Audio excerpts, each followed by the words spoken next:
There was a time in America when gardens didn't rely on bottles from a store shelf. Long before chemical sprays and expensive pesticides, families protected their crops with patience, observation, and a quiet understanding of nature. In the countryside, Amish grandmothers tended their gardens the old-fashioned way, without spending a dollar and without disturbing the balance of the land. And somehow, their tomatoes grew red, their cucumbers crisp, and their gardens stayed surprisingly free of pests.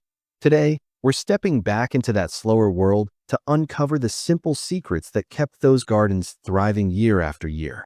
1. Living soil. Amish gardeners always believe the battle against pests begins beneath your feet.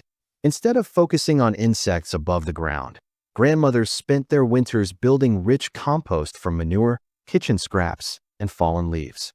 When spring arrived, that dark, earthy compost was gently worked into the soil. Healthy soil grows strong plants, and strong plants naturally resist many pests.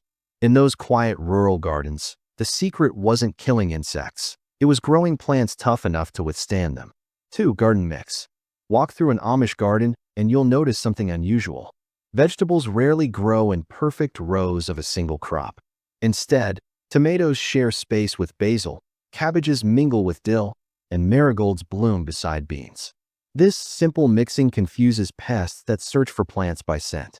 When many smells blend together, insects struggle to find their favorite meal. What looks messy to the modern eye is actually a clever natural defense system. 3. Time planting. Old gardeners never trusted the calendar alone. Amish grandmothers watched the signs of nature, soil warmth, bird songs, and the rhythm of the seasons. Planting at the right moment helps crops grow stronger and avoid the peak seasons when pests are most active. By working with nature's timing rather than rushing it, many problems disappear before they even begin. 4. Early harvest. Sweet, fully ripened fruit doesn't just attract people, it also invites insects. That's why many Amish gardeners harvest vegetables slightly early. Peppers, cucumbers, and tomatoes are often picked just before peak ripeness and allowed to finish indoors. This simple habit keeps pests from discovering them first, protecting weeks of hard work in the garden. 5. Flower borders. Along the edges of many Amish gardens, you'll find a quiet parade of flowers, alyssum, yarrow, and wild herbs swaying gently in the breeze. These plants aren't just pretty decorations. They attract helpful insects like ladybugs and lacewings, which happily feast on pests such as aphids. By planting flowers, gardeners invite an army of natural protectors. 6. Trap plants. Instead of trying to remove pests completely, Amish gardeners sometimes guide them somewhere else. Certain plants act as irresistible distractions.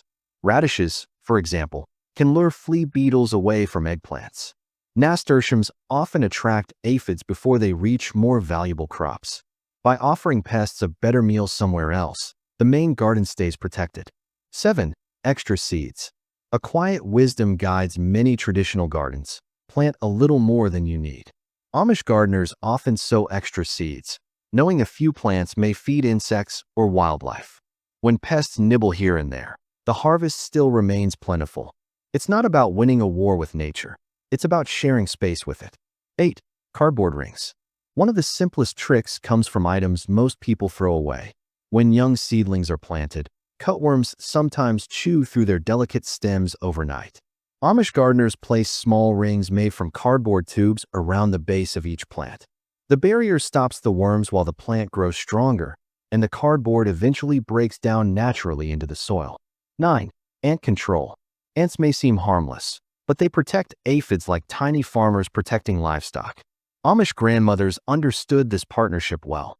By reducing ant populations around the garden, aphids quickly lose their protectors and become easy prey for beneficial insects. Sometimes solving the root of a problem is far more effective than attacking the symptoms. 10. Soap wash. When aphids appear in clusters beneath leaves, the solution can be surprisingly simple. A gentle mixture of water and natural soap sprayed over the plants helps break down the insect's protective coating. It's a humble remedy that many households have used for generations, and it leaves no harmful residue behind. 11. Garlic spray. In many Amish kitchens, garlic and hot peppers aren't only for cooking. When soaked in water overnight, they create a powerful natural spray. The strong scent repels many insects, encouraging them to search for food elsewhere. It's a reminder that sometimes the best pest control begins right in your own kitchen cupboard. 12. Morning walks. Perhaps the most important habit is also the simplest. Each morning, while dew still clings to the leaves, Amish grandmothers walk slowly through their gardens. They turn over leaves, check stems, and look for early signs of trouble. By catching problems when they are small, they prevent them from becoming overwhelming later. 13. Simple netting. Sometimes the most effective protection is simply keeping pests out altogether. Lightweight netting stretched gently over certain crops prevents butterflies and beetles from reaching them.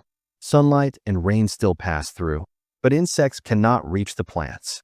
It's a quiet, chemical-free shield that has protected gardens for generations. 14. Chicken helpers. On many Amish farms, chickens are more than egg producers. They're garden helpers. After harvest season, chickens are allowed to wander through empty beds, scratching the soil and searching for insects hiding below the surface. In the process, they naturally reduce pest populations before the next growing season begins. 15. Patient care. Above all, Amish gardening is built on patience. There are no instant fixes or miracle sprays. Instead, small daily habits, healthy soil, careful planting, and quiet observation work together over time. In that steady rhythm, nature finds its balance, and the garden begins to care for itself. Final thoughts. The real secret of an Amish grandmother's garden isn't a single trick or recipe. It's a way of thinking, slow, thoughtful, and deeply connected to the rhythms of the land. By working with nature instead of fighting against it, those gardens stayed healthy without chemicals or expensive solutions. If these timeless ideas brought back memories of simpler days or inspired you to try something new in your own garden, be sure to like this video and subscribe to American Restored for more stories and wisdom from the past. Because sometimes the old ways still work best.